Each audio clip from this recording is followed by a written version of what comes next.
Myra media 2024 సార్వత్రిక ఎన్నికలకు అన్ని పార్టీలు అయితే మేనిఫెస్టో సిద్ధం చేసుకుంటున్నాయి. టీడీపీ కూడా మేనిఫెస్టో ప్రకటనకు సిద్ధంగా ఉందని కూడా చెప్పుకోవచ్చు. అందులో ఒకటి ఏదైతే ఉందో వచ్చే ఎన్నికల్లో టీడీపీ గెలిస్తే ఖచ్చితంగా మరి న్యాయవాదులు ఎవరైతే ఉన్నారో రాష్ట్ర వ్యాప్తంగా మరి న్యాయమిత్ర అనే పేరుతో నెలకు 7,000 రూపాయలు స్టైఫండ్ ఇస్తారంటూ చంద్రబాబు నాయుడు ప్రకటించిన నేపథ్యంలో అసలు న్యాయవాదులు ఈ అంశం మీద ఎలా స్పందిస్తారో చూద్దాం. వచ్చే సార్వత్రిక ఎన్నికల్లో టీడీపీ గెలిస్తే న్యాయవాదులకి దాదాపు 7,000 రూపాయలు మరి న్యాయమిత్ర అనే పేరుతో ఇస్తానని ఒక ప్రకటన అయితే జారీ చేశారు చంద్రబాబు నాయుడు గారు. ఎలా చూస్తారు? ప్రస్తుతానికి జగన్మోహన్ రెడ్డి గారు జూనియర్లకు 5,000 ఇస్తూ ఉన్నాడు. మరి దాన్ని పోల్చుకుంటూ చంద్రబాబు 7,000 ఇస్తాము అనేది ఓట్ల కోసం తప్ప నిజంగా మాత్రం జరగదని నా ఉద్దేశం. ఎందుకంటే గతంలో జగన్మోహన్ రెడ్డి అనౌన్స్ చేయకముందే చంద్రబాబు అనౌన్స్ చేస్తే బాగుండేది కదా. జగన్మోహన్ రెడ్డి ఆల్రెడీ ఇస్తున్నాడు కాబట్టి ఆయన 5 ఇస్తే మేము 7 ఇస్తాం, ఆయన 7 ఇస్తే మేము 10 ఇస్తాం అనే మాటలంతా ఎలక్షన్ అంటూ తప్ప రెండోది ఏమీ లేదు. ఈ పథకం వెనక ఉన్న వ్యూహం ఏంటి? చంద్రబాబు వ్యూహం ఏంటి? ఈ ఎలక్షన్లో గెలవడం అంతే ఊహం, ఏమీ లేదు. ఎలక్షన్లో గెలిస్తే మేము ఇస్తాము అనేది ఆయన ఊహం. మరి ఎలక్షన్లో గెలవటం ఓవటం అనేది ప్రజలు నిర్ణయిస్తారు, మనం చేసేది ఏమీ లేదు. మరి ఆయన ఫేట్ బాగుందంటే పాపం మా జూనియర్ న్యాయవాదులకు 7,000 ఇస్తే చాలా సంతోషం ఇచ్చేవాళ్ళు, నేను మొదటి వాడిని. పాపం వాళ్ళకి ఇవ్వటం కరెక్ట్, కానీ చంద్రబాబు ఈ టైంలో చెప్పడం అనేది ఎలక్షన్ ట్రెండ్ అనేది మాత్రం జనానికి అర్థమవుతుంది. అంటే జగన్మోహన్ రెడ్డి లానేస్తం ఇస్తున్నాడు కాబట్టి నేను ఇది కూడా ఇస్తాను అని కూడా చంద్రబాబు నాయుడు దానికి ఇదేనంటారా? ఖచ్చితంగా ఆయన లానేస్తం ఇస్తున్నాడు కాబట్టి దాంతో పాటే మనం కూడా ఏదన్నా అలాంటి పథకం పెడితే బాగుంటుంది అనేది ఆయన ఉద్దేశం. ఖచ్చితంగా ఆయన ఉద్దేశం అదే. కాబట్టి ఆ లానేస్తాన్ని బీటౌట్ చేయటం కోసం, ఓట్లు లాక్కోవటం కోసం, గెలవటం కోసం చేసే పన్నాగాల్లో ఇది ఒక భాగం. దాదాపు 100 కోట్ల మేర కార్పస్ ఫండ్ ఏర్పాటు చేసి న్యాయవాదుల సంక్షేమం కోసం నేను కృషి చేస్తానని కూడా ఒక మాట అయితే అన్నారు. చాలా మంచిది. న్యాయవాదుల సంక్షేమం కృషి కోసం మరి జగన్మోహన్ రెడ్డి గారు ఎంత ఇచ్చాడో దాని మీద ఎక్కువ ఇస్తాననేది న్యాయవాదుల సంక్షేమ నిధికి ఉపయోగపడుతుంది. 100% ఓకే, దానికి అగ్రీడ్. అయితే బిహైండ్ బ్యాక్ మరి నేను గెలిచిన తర్వాతే చేస్తాననేది మరి ఉందో చూసారా, అక్కడే జనం అడుగుతున్నారు. ఇంతకుముందు అయితే బాగుండేది కదా, ఇప్పుడు ఎలక్షన్ వచ్చినాక ఎందుకు అనౌన్స్ చేస్తున్నారు అనేది మరి చాలా మంది మేధావులు అనుకుంటా ఉన్నారు. ఈ పథకం ఏదైతే టీడీపీ తీసుకురాబోతున్న పథకం మరి న్యాయవాదుల్ని అట్రాక్ట్ చేసే అవకాశం ఉందా? ఓట్లు రాల్చే అవకాశం ఉందా? ఇది అంటే న్యాయవాదులు మేధావులు ఇలాంటి అనౌన్స్మెంట్లకి పడరు. ఏదో మరి ఖచ్చితంగా లానేస్తాం జగన్ ఇస్తున్నాడు కాబట్టి ఈయన ఇంకొక పేరు పెట్టి సెక్షన్ మార్చాడు తప్ప, పేరు మార్చాడు తప్ప, అది న్యాయమిత్ర మార్చాడు తప్ప అది జనం అంత ఈజీగా నమ్మరు. అందులో ముఖ్యంగా న్యాయవాదులు అసలు నమ్మరు. అదే ఈసారి ఎవరిని 2024లో లాయర్లు ఎవరిని నమ్మే అవకాశం ఉందనుకున్నారు? ఏ పార్టీ మద్దతు? ఎవరైతే పర్ఫెక్ట్గా చేస్తారని అనుకుంటున్నారో వాళ్ళనే మరి న్యాయవాదులు గెలిపించడానికి అవకాశం ఉంది. మరి గతంలో మరి చంద్రబాబు నాయుడు చేశాడు, గత 4.5 ఏళ్ళు జగన్మోహన్ రెడ్డి చేశాడు. మరి ఆయన పరిపాలన ఎట్టుంది, ఈయన పరిపాలన ఎట్టుంది ప్రజలు డిసైడ్ చేస్తారు. ఆల్రెడీ డిసైడ్ అయ్యి ఉన్నారు కాబట్టి మరి పోటాపోటీగా ఉంది ప్రజెంట్ వాతావరణం. వచ్చే ఎన్నికల్లో టీడీపీ అధికారంలోకి వస్తే న్యాయమిత్ర అనే ఒక పథకం ద్వారా 7,000 రూపాయల నెలకి ఇస్తాను అని ప్రకటించారు చంద్రబాబు నాయుడు గారు. దీన్ని ఎలా చూస్తారు? ఇస్తే మంచిదే, ఎందుకంటే జూనియర్ అడ్వకేట్స్కి ఉపాధి కల్పించినటువంటి అవకాశం చంద్రబాబు నాయుడు గారు అవుతుంది. 7,000 రూపాయలు ఇస్తారు అనేది అది నమ్మదగ్గ విషయమా నమ్మకూడని విషయం అనేది ఎలక్షన్ అయిపోయిన తర్వాత, ఆయన గెలిచిన తర్వాత, ఇచ్చిన తర్వాత అనుకోవాలి. ఓకే, వైసీపీ అంటుంది, విమర్శిస్తున్నారు వైసీపీ నాయకులు. కానీ ఇది మరి ఏదైతే ఉందో జగన్మోహన్ రెడ్డి పెట్టినటువంటి లానేస్తానికి కాపీ అని కూడా చెప్తున్నారు. అంతేగా మరి ఇప్పుడు ఆయన చేసినటువంటివే ఈయన చేస్తున్నట్టున్నాడు. ఇప్పుడు ఆయన కాపీ కొట్టినట్టే కదా అవుతుంది. ఇది ఈయన 40 సంవత్సరాల రాజకీయ అనుభవజ్ఞులు, 14 సంవత్సరాల పాటు 3 పర్యాయాలు సీఎంగా చేసినటువంటి అనుభవజ్ఞులు. మరి జగన్మోహన్ రెడ్డి గారి కంటే ముందే ఇటువంటి పథకాలు పెట్టుంటే మరి జనాల గుండెల్లో ఆయన ఉండేవారు. మరి అట్లా ఆయన చేసిన తర్వాత ఏం చేస్తున్నాడంటే మరి ఆయన కాపీ కొడుతున్నట్టుగానే అనుకోవాలి. దాదాపు 100 కోట్ల రూపాయలతో న్యాయవాదులకు ఒక కార్పస్ ఫండ్ ఏర్పాటు చేసి వారి సంక్షేమానికి కృషి చేస్తానని కూడా చెప్తున్నారు చంద్రబాబు నాయుడు గారు. ఇంతకుముందు కూడా చేసి ఉండాలి అటువంటివి. ఇంతకుముందు కూడా ఇప్పుడు ఎంత అన్నారు మీరు? 100 కోట్లు కనీసం అందులో కొంతైనా గతంలో చేస్తుంటే ఇప్పుడు చంద్రబాబు నాయుడు గారు ఇచ్చిన వాగ్దానం ఖచ్చితంగా నెరవేరుస్తారనేటువంటి నమ్మకము లాయర్లకి కలుగుతుంది. అసలు ఉందా మామూలుగా ఏదైనా చంద్రబాబు గారు చెప్తే చేస్తారు అనే ఒక నమ్మకం ఉందా? చెప్పలేమండి. అంటే గతంలో ఆయన పరిపాలించిన తీరుని బట్టి చూస్తే నమ్మకం అనేది పెద్దగా కనబడడం లేదు, కానీ చేస్తే మంచిది. సో ఈ ఏదైతే టీడీపీ తీసుకురాబోతున్న పథకం ద్వారా న్యాయవాదుల ఓట్లను టీడీపీకి వేసే అవకాశం ఉందా న్యాయవాదులు ఈ పథకం ద్వారా? సార్, న్యాయవాదులకి పార్టీకి అనేది కాదు, ఎవరి పార్టీ మీద ఎవరికి ఉండే అభిప్రాయం వాళ్ళకి ఉంటుంది. ఇప్పుడు ఏంటంటే ఏదైనా రాజకీయ పార్టీ ఒక పథకాన్ని తీసుకొచ్చి ఓట్లని తమ వైపు తిప్పుకునేందుకు ప్రయత్నాలు జరుగుతాయి. అంత పిచ్చిగా ఆలోచించే జనం పబ్లిక్ ఇప్పుడు అంతా కూడా తెలివి మీరారు. ఎవరు వాగ్దానం ఇస్తే వాగ్దానాన్ని నిలబెట్టుకుంటారనేది చాలా చాకచక్యంగా ఆలోచించేటటువంటి లాయర్ల కంటే పబ్లిక్కి బాగా తెలివిగా ఉన్నారు. కరెక్టే. ఇప్పుడు జగన్మోహన్ రెడ్డి నవరత్నాలను పెట్టాడు. నవరత్నాలని ప్రజలు నమ్మబట్టేగా 151 వచ్చింది. ఖచ్చితంగానండి. ఆయన 99% ఆయన తలపెట్టినటువంటి నవరత్నాలు ఏవైతే ఉన్నాయో స్కీమ్స్ అవన్నీ నెరవేర్చాడని మనం భావించాలి. మరి వీళ్ళు అంటున్నారుగా ఇప్పుడు అనవసరంగా పథకాలు పెట్టి సొమ్మంతా వృధా చేశారని. మరి అదే పథకాలు మరి వీళ్ళలో నెరవేరుస్తారంటున్నారు వీళ్ళ మేనిఫెస్టోలో పెట్టి. మరి ఆయన చేసిన తప్పే కదా మరి వీళ్ళు చేస్తానంటున్నారు. అది తప్పుగా భావిస్తే మరి ఆ తప్పే కదా మరి వీళ్ళు చేస్తానంటున్నారు.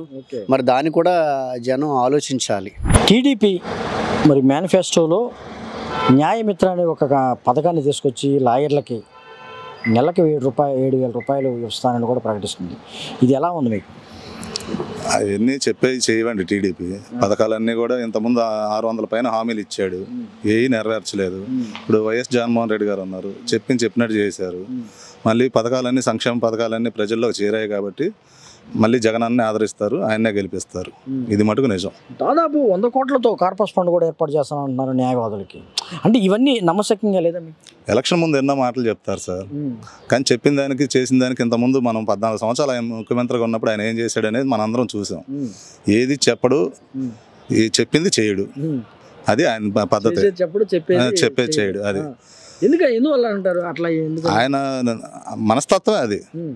ఇవాళ కాదు, ఆయన పుట్టుకతో వచ్చింది అది. అన్ని యూటర్న్లు తీసుకోవటాలు, అబద్ధాలు చెప్పడాలు. ఆ క్షణాన్ని ఏంటంటే మనం ఒడ్డున పడ్డామా లేదా, మనం గెలిచి అధికారంలోకి వచ్చామా లేదా, మా సామాజిక వర్గాన్ని వాళ్ళ టీడీపీ కార్యకర్తల్ని వాళ్ళని మనం బాగు చేసుకున్నామా లేదా, ఇంతకు మించి ఆయన ఏది చెప్పింది చేయడు అనేది స్పష్టంగా అర్థమైంది. న్యాయవాదులతో పాటుగా చాలామంది అంటే రాష్ట్రంలో ఉన్నటువంటి పేదవాళ్ళందరినీ కోటీశ్వరులు చేస్తా అంటుంటారు.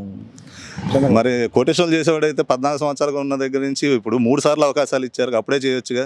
ఇప్పుడు ఇంకెక్కడ కోటేశ్వరులు చేస్తాడు? కుదరలేదు, అప్పుడు నాకు కుదరలేదు. ఇప్పుడు నేను సంపద సృష్టించి మరి కోటేశ్వరులు చేస్తాను. సంపద సృష్టించి ఆయన అకౌంట్లో వేసుకుంటాడు, వాళ్ళ కొడుకును అభివృద్ధి చేస్తాడు, లేకపోతే వాళ్ళ బంధువర్గాన్ని వాళ్ళ సామాజిక వర్గాన్ని చేసుకుంటాడే కానీ పేదలకి ₹1 బిల్ల కూడా ఇవ్వడు.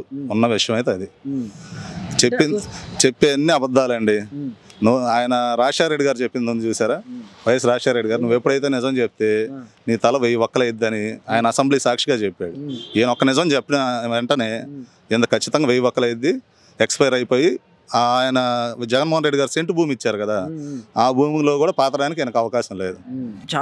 చాలా పథకాలు తీసుకొస్తున్నారు 6 గ్యారంటీల పేరు మీద. చాలామంది మహిళలకు కానీ యువతకు కానీ చాలామందిని కవర్ అయ్యేటట్టుగా ఈ మేనిఫెస్టో రాబోతుందని చెప్తున్నారు. సార్, మేనిఫెస్టో రిలీజ్ చేశాడు ఇంతకుముందు. ఇప్పుడు నెట్లో చూసినా సరే వాళ్ళ మేనిఫెస్టో లేదు, ఎందుకంటే నెరవేర్చలేదు కాబట్టి జనాలందరికీ తెలుసు. ఏమంటే డిలీట్ చేశారు. ఇప్పుడు పెడతాడు, ఒకవేళ ఇచ్చారనుకోండి అధికారం, మళ్ళీ నెక్స్ట్ సేమ్ పందా, మళ్ళీ నెక్స్ట్ డిలీట్ చేసేస్తాడు. చెప్పడానికి చేయడానికి చాలా తేడా ఉంటుందండి. నమ్మే పరిస్థితి లేదు అస్సలు. నమ్మితే అంత దౌర్భాగ్యం ఏది లేదు. ప్రతి పేదవాడు ఇంకా పేదవాడు అవడమే తప్ప పొరపాటును కూడా చంద్రబాబు హయాంలో పేదవాడు పైకి రావడం అనేది లేదు సార్. చంద్రబాబు నమ్మనంటున్నారు, మరి ఎవరు నమ్ముతారు ఈ రాష్ట్రంలో? జగన్మోహన్ రెడ్డి గారు నమ్ముతారండి. ఆయన చెప్పిన దానికన్నా కూడా ఎక్కువ పథకాలు ఇచ్చాడు, చేశాడు, చెప్పింది చేశాడు, చెప్పకుండా ఎన్నెన్నో చేశాడు జనాలకి. సో జగన్మోహన్ రెడ్డి గారిని నమ్ముతారు ఖచ్చితంగా. వైనాట్ 175 అంటున్నారు కదా, ఆల్మోస్ట్ ఆల్ 100 నుంచి 111 సీట్లు గ్యారెంటీగా వస్తాయి. ఎంపీలు అయితే 16 to 18 గ్యారెంటీగా వస్తాయి. మీరు భవిష్యత్తు ఇది చెప్తున్నారు జోష్యం కాదండి, జరిగేదే. పోనీ నా సర్వేనే ఇంతకుముందు చెప్పాను, దానికన్నా కూడా బాగా ఫ్యాన్ గాలి వీసింది, వేవ్ వచ్చింది. అంతకుముందు 100 చెప్పాను, 151 వచ్చినాయి. 20 చెప్పాను, 22 వచ్చినాయి. ఇప్పుడు ఏమని చెప్తున్నాను, 100 to 111 అని చెప్తున్నాను. ఇప్పుడు 16 to 18 ఎంపీలు అని చెప్తున్నాను. వచ్చినాయి అనుకోండి, మీరే అన్నట్టుగానే జోష్యం అనుకోండి, లేకపోతే నా సర్వేనే అనుకోండి, అది నా 6th సెన్స్ ద్వారా చెప్పడం జరిగింది మీకు. ఈసారి రాష్ట్రంలో టీడీపీ ప్రభుత్వం వస్తే ఖచ్చితంగా న్యాయవాదులకి 7,000 రూపాయలు స్టైఫండ్గా ఇస్తా అంటున్నారు. న్యాయమిత్ర అనే పథకం ద్వారా చంద్రబాబు నాయుడు ఎలా ఉంటుంది అనుకుంటున్నారు?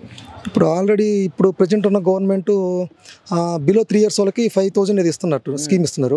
అంటే నేను అబౌవ్ 10 years లాన్ వేస్తామని చెప్పి ఇస్తున్నారు. ఇప్పుడు అది అనేది చాలా యూస్ఫుల్ అవుతుందండి. ఇప్పుడు రేపు వచ్చే గవర్నమెంట్ కూడా 7,000 అనేది మంచి స్కీమ్ అది. ఎందుకంటే స్టార్టింగ్ స్టేజ్లో వాళ్ళకి కొంచెం ఫినాన్షియల్గా కొంచెం ఇదిగా ఉంటారు కాబట్టి ఈ 7,000 అనే స్కీమ్ మంచిదే. ఎవరిచ్చినా కూడా దాని ఇంప్లిమెంటేషన్ దశలో అది బాగా సక్రమంగా టైంకి అందుతూ ఒకేసారి కాకుండా టైం టు టైం వాళ్ళకి ఇస్తూ ఉంటే రొటేషన్ అనేది బాగా జరుగుతుంది. కానీ చాలామంది అంటున్నారు ఇది వైసీపీ ప్రభుత్వం ఇచ్చేటువంటి లానేస్తానికి కాపీ కదా అంటున్నారు. కాపీ అంటే మరి ఫస్ట్ దాన్ని స్టార్ట్ చేసింది ఈ ప్రభుత్వమే కాబట్టి దాన్ని ఆయన ఇంప్లిమెంటేషన్ ఎవరైనా కూడా అండి దాన్ని ఎక్స్టెన్షన్ చేస్తున్నారు. దాన్ని చేయడం అనేది మంచిదే. ఎవరు చేసినా ఇప్పుడు వీళ్ళు మళ్ళీ నెక్స్ట్ వీళ్ళు వచ్చినా కూడా వీళ్ళు దాన్ని కొనసాగించడం కానీ నెక్స్ట్ కొత్త వాళ్ళు వచ్చినా కూడా దాన్ని కొనసాగించడం అనేది మంచి పద్ధతి. టీడీపీ ప్రభుత్వం కనుక వస్తే ఖచ్చితంగా న్యాయవాదులకి 7,000 ఇస్తానంటూ న్యాయమిత్ర అనే పథకం ద్వారా ఈ పథకాన్ని ఇస్తానంటూ కూడా చంద్రబాబు నాయుడు గారు ఇటీవల ప్రకటించారు. ఎలా చూస్తారు? ఆ ప్రకటన ఇవ్వటం హర్షణీయమేనండి.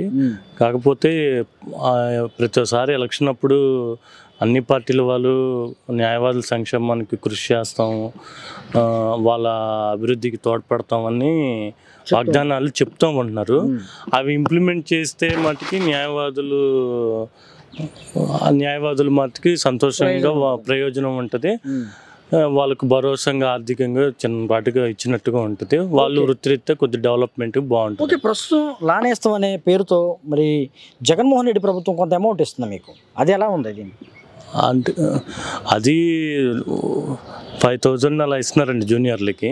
అది బాగానే ఉంది. కానీ ఇప్పుడు టీడీపీ గవర్నమెంట్ వాళ్ళు ఇంకా కొంత మొత్తంలో ఎక్కువగా 7,000 ఇస్తున్నారు అని చెప్పారు.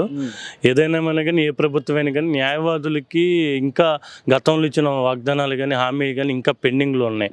వగేరే హెల్త్ కార్డులు కానీ ఇళ్ల స్థలాలు కానీ ఇలా గ్రాంట్ అడ్వకేట్ వెల్ఫేర్కి సంబంధించిన గ్రాంట్ కానీ ఇలా స్టైఫండ్లు కానీ చెప్పి పెండింగ్లో ఉంచారు. ఇప్పుడు ఇళ్ల స్థలం చెప్పారండి. గతంలో ఎప్పటి నుంచో నాకు తెలిసి నా నాలెడ్జ్ ప్రకారం ఒక 7 years నుంచి అని చెప్పారు. కానీ మ్యాచింగ్ అన్నారు కానీ అది హోల్డింగ్లోనే ఉందండి. ఇంకా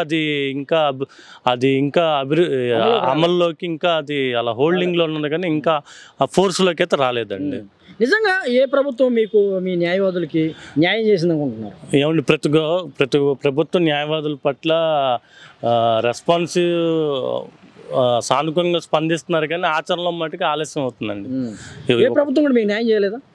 అంటే హామీలు ఎత్తిస్తున్నాయి కానీ వాళ్ళు శాఖపరమైన నిర్ణయాలు కానీ ఏదైనా రాజకీయ ఒత్తిడి వల్ల కానీ ఏదైనా కానీ న్యాయవాదికి కొద్దిగా నిర్లక్ష్యం జరుగుతుంది మా అభివృద్ధికి సంక్షేమానికి. ఇప్పుడు 5 సంవత్సరాలు అవుతుంది జగన్మోహన్ రెడ్డి ప్రభుత్వం అధికారంలోకి వచ్చి, ఎలా అనిపిస్తుంది మీకు?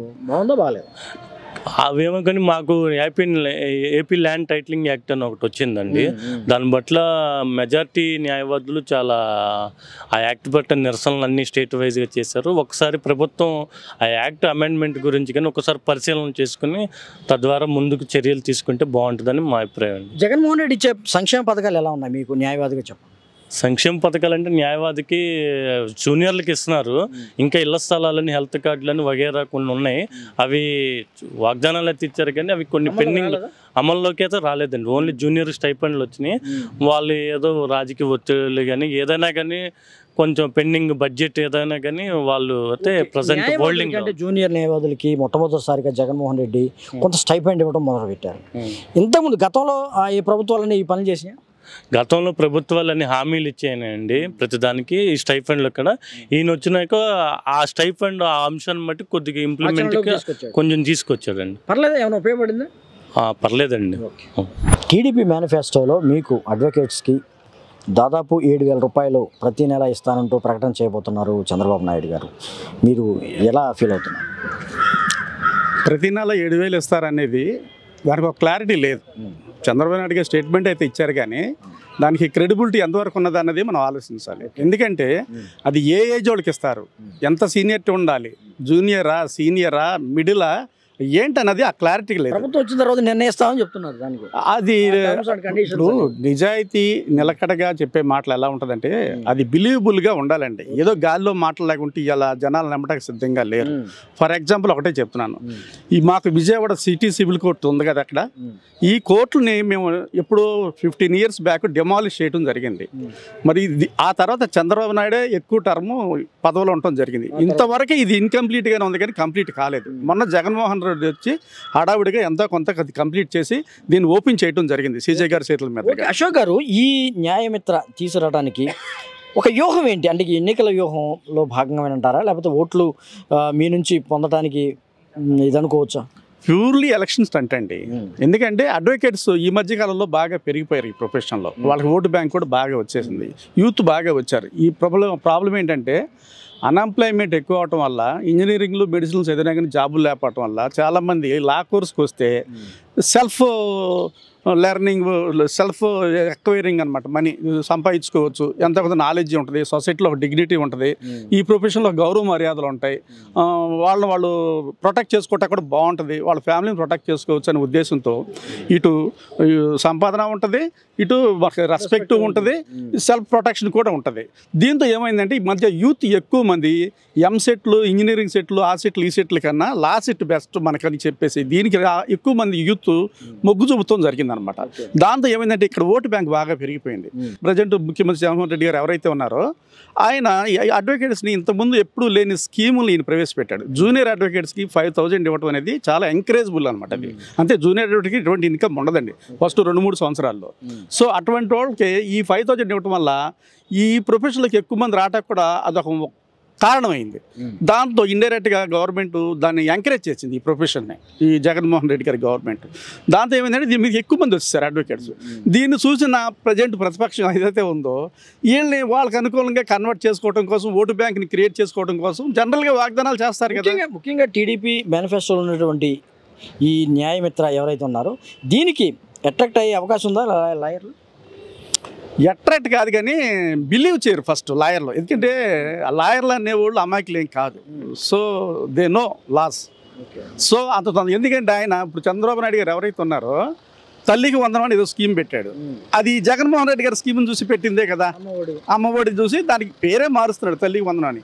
అలాగే కర్ణాటక నుంచి ఎన్నో కొన్ని స్కీములు అప్పు తెచ్చుకున్నాడు, తెలంగాణ నుంచి కొన్ని స్కీములు అప్పు తెచ్చుకున్నాడు, తమిళనాడు నుంచి కొన్ని స్కీములు అప్పు తెచ్చుకొని ఈయన కొత్త మేనిఫెస్టో తయారు చేయడానికి చూస్తున్నాడు తప్ప వసుదాగా ఈయన క్రియేట్ చేసి మనస్ఫూర్తిగా ఈయన ఇంప్లిమెంట్ చేద్దాం అనుకున్నది అక్కడ కనపట్ల. అన్నీ కలగొల్పుతనంగా పోగు చేసి ఒక ఏదో జనాల్ని ఈ తాత్కాలికంగా ఓటు బ్యాంక్గా దాన్ని క్రియేట్ చేసుకోవడం కోసం చేసే ప్రయత్నంలో కనపడుతుంది తప్ప నిజాయితీ ఆ మాటల్లో లేదు, విశ్వసనీయత కానీ అందరూ లేదు. ఎందుకంటే జనాలు ఎప్పుడు కూడా మనం చెప్పేది ఆలోచిస్తారండి, ఇదివరకులా లేరు. ఇప్పుడు మీ సోషల్ మీడియా పుణ్యం అంట సామాన్యుడికి కూడా వాస్తవాలు తెలిసిపోతున్నాయండి. ఢిల్లీలో ఏం జరుగుతుందో క్షణం మీద మాకు తెలుస్తుంది. న్యూస్ పేపర్ కూడా చూడాల్సిన అవసరం లేదు. ఇవాళ న్యూస్ పేపర్ చూస్తే రేపు పొద్దున మనకి న్యూస్ తెలిసేది. బట్ అక్కడ జరిగేది లైవ్ ఇక్కడ మేము చూస్తున్నాం కాబట్టి చంద్రబాబు నాయుడు బాత్రూంలో ఏం చేస్తున్నాడో, బెడ్రూమ్లో ఏం చేస్తున్నాడో తెలిసిపోయే పరిస్థితి ఈ రోజు మనకు రాల్చదంటారా ఈ పథకం? ఎట్టి పరిస్థితుల్లో జనాలు దీన్ని బిలీవ్ చేయరు. ముఖ్యంగా చంద్రబాబు నాయుడు గారి స్టేట్మెంట్లని జనాలు బిలీవ్ చేసే పరిస్థితులు ఇప్పుడు లేరు కాబట్టి వాళ్ళు 1-3 పార్టీలు కలిసి ఈ యుద్ధానికి సిద్ధమవుతున్నారు తప్ప దీన్ని బట్టి అర్థమవుతుంది. ఇక నోటుకు వచ్చిన వాగ్దానాలను చేస్తే ఎంతో కొంత జనాల్ని కన్వర్ట్ చేసి డైవర్ట్ చేస్తాక అవకాశం ఉంటుంది కాబట్టి ఆ ప్రయత్నం చేస్తున్నారు. కానీ బట్ అది వర్కౌట్ అవుతుందని నేను అనుకోవట్లేదు.